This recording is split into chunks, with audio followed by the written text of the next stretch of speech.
ओम श्री गणेशाय नमः। चौथ माता की जय। प्रिय श्रोताओं, आज गणेश चतुर्थी के शुभ अवसर पर सुनिए विघ्नहर्ता भगवान श्री गणेश और चौथ माता की कथाएं। चतुर्थी तिथि के दिन विघ्नहर्ता भगवान गणेश जी की पूजा करने के साथ साथ चौथ माता की पूजा करके कथा भी कही और सुनी जाती है। अब सुनिए 12 महीने सुनी जाने वाली चौथ माता की कहानी। हे चौथ माता, हे विघ्न विनायक गणपति बप्पा, इस व्रत की कथा को सुनने वाले हर भक्त की सभी मनोकामना पूर्ण करे और उनके जीवन से रोग और संकट का नाश करे और उन्हें शांति, समृद्धि और सफलता प्रदान करे। प्रिय श्रोताओं, अब हम सुनते हैं चौथ माता की पौराणिक कथा। एक समय की बात है, एक बूढ़ी माई अपने बेटे के साथ रहती थी। बूढ़ी माई 12 महीनों के चौथ का व्रत किया करती थी। वह हर महीने के चौथ को 5 चूरमे के लड्डू बनाती, जिसमें से एक चौथ माता का, एक गणेश जी महाराज का, एक गाय का निकालकर दान करती, एक अपने बेटे को खिलाती और एक खुद खाती थी। एक दिन भादो मास की जब चौथ आई तो उसका बेटा पड़ोसन के घर गया और वहां चूरमा देकर पूछने लगा तो पड़ोसन बोली, आज भादो की बड़ी चौथ है, इसीलिए मैंने चूरमा बनाया है। तो वह बोला, मेरी माँ तो हर महीने चौथ का व्रत करती है।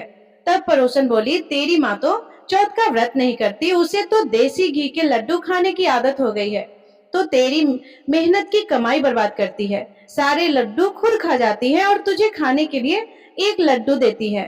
वो लड़का पड़ोसन की बातों में आ गया और अपनी माँ से बोला, माँ, तुम घी के लड्डू खाती रहती हो और मुझे बस एक लड्डू देती हो, इसलिए अब से तुम्हें यह चौथ का व्रत करना छोड़ना होगा। तब माँ बोली, बेटा, मैं तो चौथ माता का व्रत तेरी सुख शांति के लिए करती हूँ, मैं यह व्रत करना नहीं छोड़ सकती। इस पर बेटा बोला, यदि तुम यह व्रत नहीं छोड़ सकती हो तो मैं कमाने के लिए दूसरे देश जा रहा हूँ। तो माँ बोली, बेटा, यदि तुम मुझसे नाराज होकर विदेश जाना चाहते हो तो यह चौथ माता के आंखें अपने साथ लेते जाओ। यदि तुम पर कोई संकट आए तो चौथ माता और विनायक जी को याद करके इन्हें डाल देना, तुम्हारे सारे संकट दूर हो जाएंगे। उन आंखों को लेकर वह लड़का विदेश चला गया। रास्ते में उसे एक खून से भरी नदी मिली, जिसे पार करना असंभव था। तभी उसे अपनी माँ की बात याद आई और उसने एक आंख को चौथ माता के नाम लेकर उस नदी में डाल दिया और कहा, चौथ माता, यदि मेरी माँ सच्ची है और वह मेरे लिए व्रत रखती है तो यह नदी दूध और पानी से भर जाए और मुझे रास्ता मिल जाए। लड़के के ऐसा कहते हुए ही नदी दूध और पानी से भर गई, उसे रास्ता मिल गया। आगे चला तो रास्ते में भयानक जंगल में एक शेर मिला जो उसे खाने के लिए उस पर झपटा।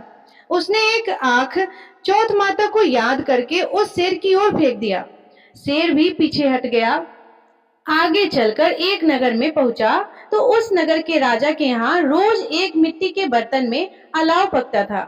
वह अलाव तब पककर तैयार होता था जब उसमें एक आदमी की बलि दी जाती थी, यानी एक आदमी को बर्तन के साथ चुन दिया जाता था। उस लड़के ने देखा कि नगर में एक बूढ़ी माई अपने घर के बाहर बैठी आटा पीसती जा रही है और रोटी जा रही है। लड़के के पूछने पर वह बूढ़ी माई बोली, बेटा, आज मेरे इकलौते बेटे का अलाव में जलने की बारी है। यह सुनकर वह बोला, बूढ़ी माई, तुम मुझे जल्दी से खाना खिला दो, तुम्हारे बेटे की जगह मैं जाऊंगा। बुढ़िया माई के मना करने पर भी वह नहीं माना। राजा का बुलावा आने पर हाथ में चौथ माता की आंखें और एक जल का लोटा लेकर अलाव में बैठ गया। दूसरे दिन अलाव पककर तैयार हो गया। जब अलाव के बर्तन निकाला तो बर्तन से आवाज आई, धीरे धीरे करो भाई, अंदर मैं बैठा हूँ। बुढ़िया माई के आश्चर्य का ठिकाना नहीं रहा। राजा को जब यह खबर मिली तो राजा स्वयं ही यह देखने आए और लड़के की आवाज सुनकर बोले, अंदर कौन है, कोई भूत प्रेत है या कोई देवता? तभी वह लड़का बाहर आ गया। बूढ़ी माई और राजा के पूछने पर उसने कहा, यह चमत्कार चौथ माता और विनायक जी महाराज के व्रत का है, जो मेरी माँ हर महीने मेरी लंबी आयु के लिए करती है। उन्हीं के प्रताप से आज मेरा यह भयानक संकट दूर हुआ है। यह सुनते ही राजा ने पूरे नगर में ऐलान करवा दिया कि सभी सुहागन महिलाएं, बेटे की माँ और कुंवारी कन्याएं चौथ माता का व्रत करे। हो सके तो 12 महीनों की चौथ का व्रत करे, नहीं तो 4 बड़ी चौथ का व्रत अवश्य करे और वह भी ना हो तो 2 चौथ तो अवश्य ही करे। हे चौथ माता, जैसे बुढ़िया के बेटे पर कृपा करी, वैसे ही इस कथा को कहने और सुनने और हुंकार भरने वाले सारे भक्तों पर अपनी कृपा करना। तो सभी मिलकर प्रेम से बोलिए, चौथ माई की जय, विनायक जी महाराज की जय। प्रिय श्रोताओं, अब सुनिए चौथ माता की दूसरी कहानी। बहुत समय पहले की बात है। एक बार एक ब्राह्मण थे जिनके घर एक बेटा और बहू थे। बेटा और पिता कुछ कमाते तो थे नहीं, जो बहू के साथ आया हुआ दहेज का धन था उसी से अपना काम चलाते थे। जब भी बहू बाहर कचरा डालने जाती थी, तब उसके पास वाली पड़ोसन उससे पूछा करती थी कि बहू, आज खाने में क्या खाकर आई हो? बहू कहने लगी, मैं तो ठंडी और बासी रोटी खाकर आई हूँ। एक दिन ब्राह्मण के बेटे ने यह बात सुन ली और वह वहां से चला गया और अपनी माँ के पास बोला कि माँ, तू तो अपनी बहू को रोज गर्मा गर्म खाना खिलाती है, फिर भी वह बाहर जाकर यह बोलती है कि मैं तो ठंडी और बासी रोटी खाकर आई हूँ। तब माँ ने कहा कि बेटा, मैं तो चारों थालियों में बराबर गर्मा गर्म खाना परोसती हूँ। अगर तुम्हें विश्वास नहीं है तो तुम खुद देख लेना। फिर वह अगले दिन तबीयत खराब होने का बहाना बनाकर चादर ओढ़कर लेट गया। तब उसको यह देखकर बहुत हैरानी हुई कि बहू ने तो गर्मा गर्म खीर और खांड का भोजन किया है। और जब बहू बाहर गई तो उसके पीछे पीछे वह भी जाने लगा। और पड़ोसन के पूछने पर आज भी बहू ने वही बात दोहराई कि मैं तो बासी और ठंडी रोटी खाकर आई हूँ। अब उसका पति उससे पूछने लगा कि बता, तू तो अभी अभी गर्मा गर्म खाना खाकर आई है और पड़ोसन से कह रही है कि मैं बासी और ठंडी रोटी खाकर आई हूँ। तू झूठ क्यों बोल रही है? तब उसकी विद्वान पत्नी ने कहा कि यह ना तो तुम्हारे कमाए हुए पैसों की रोटी है और ना ही तुम्हारे पिताजी के कमाए हुए पैसे की रोटी है। अगर हम इसी तरह बैठे बैठे धन खर्च करते रहे तो यह एक दिन कुएं के पानी की तरह समाप्त हो जाएगा। उसे अपनी पत्नी की बात जच गई। इसके बाद उसका पति कमाने के लिए परदेश चला गया और पीछे से उसकी पत्नी 12 महीने का चौथ का व्रत किया करती। उसको परदेश में रहते रहते 12 वर्ष बीत गए। तब चौथ माता और विनायक जी महाराज ने एक दिन सोचा कि अब इसको घर बुला लेना चाहिए। चौथ माता लड़के के सपने में जाकर बोली कि तू अब घर जा, तेरी पत्नी तुझे बहुत याद करती है। तब वह कहने लगा कि मैं घर कैसे जाऊं, मेरे यहाँ तो इतना बड़ा कारोबार फैला हुआ है। तब चौथ माता ने कहा कि तू सुबह एक दीपक जलाकर चौथ माता का नाम लेकर बैठ जाना। जिनके पैसे बकाया है वह पैसे दे जाएंगे और लेने वाले ले जाएंगे। लड़के ने ठीक वैसा ही किया और देखते ही देखते उसका सारा काम एक दिन में ही निपट गया। फिर जब वह घर जा रहा था तो उसे रास्ते में एक सांप दिखाई दिया जो आग के पास जा रहा था। उसने सांप को आग से बचाने के लिए सिसकार दिया। ऐसा करने से नागराज क्रोधित हो उठे और कहने लगे कि हे पापी, मैं तो इस नाग योनि से मुक्ति पाने के लिए जा रहा था और तूने मुझे हटा दिया, अब मैं तुझे डस लूंगा। तब वह लड़का बोला कि हे नाग देवता, मैं तो 12 वर्षों बाद अपने घर जा रहा हूँ, आप मुझे अवश्य ही डस लीजिएगा, किंतु आज मुझे अपने घर वालों से मिलने दीजिए। आप कल रात को आकर मुझे डस लेना। तब नाग ने उसकी शर्त मान ली और वहां से चला गया। अब जब लड़का अपने घर पहुंचा तो वह उदास था। उसने अपनी पत्नी से पूछने पर सारी बात सच सच बता दी। उसकी पत्नी बहुत चतुर थी। उसकी पत्नी ने एक सीढ़ी पर दूध का कटोरा रख दिया, दूसरी सीढ़ी पर बालू और रेत बिछा दी, तीसरी पर फूल माला बिखेर दिए और चौथी पर इत्र छिड़क दिए, पांचवी पर मिठाई रख दी, छठी पर जौ रख दिए और सातवीं पर रोटी रख दी। रात को जब वही सांप आया तो सबसे पहले ठंडी ठंडी रेत में लेट कर आया, फिर दूसरी सीढ़ी पर दूध देकर पीने लगा और कहने लगा कि मैं तो एक ब्राह्मणी के बेटे को दसता तो नहीं, लेकिन वचन दिया हूँ, इसीलिए डसना तो पड़ेगा ही। फिर आगे निकला तो आगे की सीढ़ी पर फूल माला पड़ी थी। फूल माला की सीढ़ी से होता हुआ वह बड़ी खुशी से इत्र की खुशबू लेता हुआ और ऊपर की ओर आने लगा। सांप को ऊपर आता देखकर विनायक जी ने चौथ माता से कहा कि इस ब्राह्मणी के बेटे की रक्षा तो करनी ही होगी, क्योंकि इसकी पत्नी इसके लिए चौथ का व्रत करती है, उसका फल तो देना ही पड़ेगा। तब विनायक जी ने सीढ़ी पर रखे हुए आंखों से सुई बनाई और चौथ माता ने रोटी की ढाल बनाई और सांप के आगे लगा दी। विनायक जी ने जौ के सेल बनाए थे, उनसे सांप की मृत्यु हो गई। सुबह उस लड़के ने से मिलने गांव के लोग आने लगे, क्योंकि वह 12 वर्षों बाद अपने घर वापस आया था। लोगों ने उसे आवाज दी, लेकिन वह तो उदास बैठा था, इसलिए बोला नहीं। और जब लोगों ने देखा कि सीढ़ियों पर तो खून पड़ा हुआ है, तो वे रोने चिल्लाने लगे कि ब्राह्मण, आज तो तेरा बेटा मर गया। यह सब देखकर ब्राह्मणी भी जोर जोर से विलाप करने लगी। आवाज सुनकर उसका बेटा कमरे से बाहर नीचे आया और कहने लगा, माँ, मैं मरा नहीं हूँ, यह तो मुझे डसने आया सांप मरा हुआ है। यह सब देखकर अब तो उसकी पत्नी भी प्रसन्न हो गई कि मेरे पति की जान बच गई। तब उसने चौथ माता को धन्यवाद दिया और कहा कि यह तो चौथ माता ने मेरे व्रत करने का फल दिया है। हे चौथ माता, जैसा फल आपने ब्राह्मणी के बेटे को दिया, वैसा सभी को देना। कहानी कहने वाले, सुनने वाले, हुंकार देने वाले और पूरे परिवार को देना। प्रेम से बोलिए चौथ माता की जय। प्रिय श्रोताओ, चौथ माता की कहानियां बिना विनायक जी की कथा के अधूरी रहती है। तो चलिए अब सुनते हैं विनायक जी महाराज की कथा। प्राचीन कथा के अनुसार भगवान विष्णु और माँ लक्ष्मी जी के विवाह के समय यह बात है। विवाह की खूब धूमधाम से तैयारियां की जा रही थी। सभी देवी देवताओं, ऋषि मुनियों को विवाह के लिए निमंत्रण दिए जा रहे थे, लेकिन विघ्नहर्ता गणेश जी को इस विवाह के लिए आमंत्रित नहीं किया गया। श्री विष्णु भगवान की बारात के समय सभी देवी देवताओं ने देखा कि गणपति बारात में कहीं दिखाई नहीं दे रहे हैं। सभी ने कारण जानना चाहा कि गणपति को विवाह का बुलावा नहीं दिया गया है या फिर वह अपनी मर्जी से विवाह में नहीं आए हैं। देवताओं ने भगवान विष्णु से गणेश जी की अनुपस्थिति का कारण पूछा। भगवान विष्णु ने उत्तर दिया कि भगवान शिव को न्योता दे दिया गया है, गणेश जी अगर उनके साथ आना चाहे तो आ सकते हैं। साथ ही यह भी कह दिया कि गणेश बहुत अधिक भोजन करते हैं, ऐसे में किसी और के घर जाकर हम उनको पेट भर भोजन कैसे करवाएंगे। उनकी यह बात सुनकर एक देवता ने यह सुझाव दिया कि गणपति को बुला लेते हैं, लेकिन उनको विष्णु लोक की रक्षा में यहीं छोड़कर चले जाएंगे। इससे ना बुलाने की चिंता भी समाप्त हो जाएगी और उनके खाने की चिंता भी नहीं रहेगी। सबको यह उपाय पसंद आया। तब गणेश जी सभी देवताओं के कहने पर वहीं रुक गए, लेकिन वे थोड़ा क्रोधित भी थे। तभी देवर्षि नारद वहां आए और उनसे बारात में ना चलने का कारण पूछा।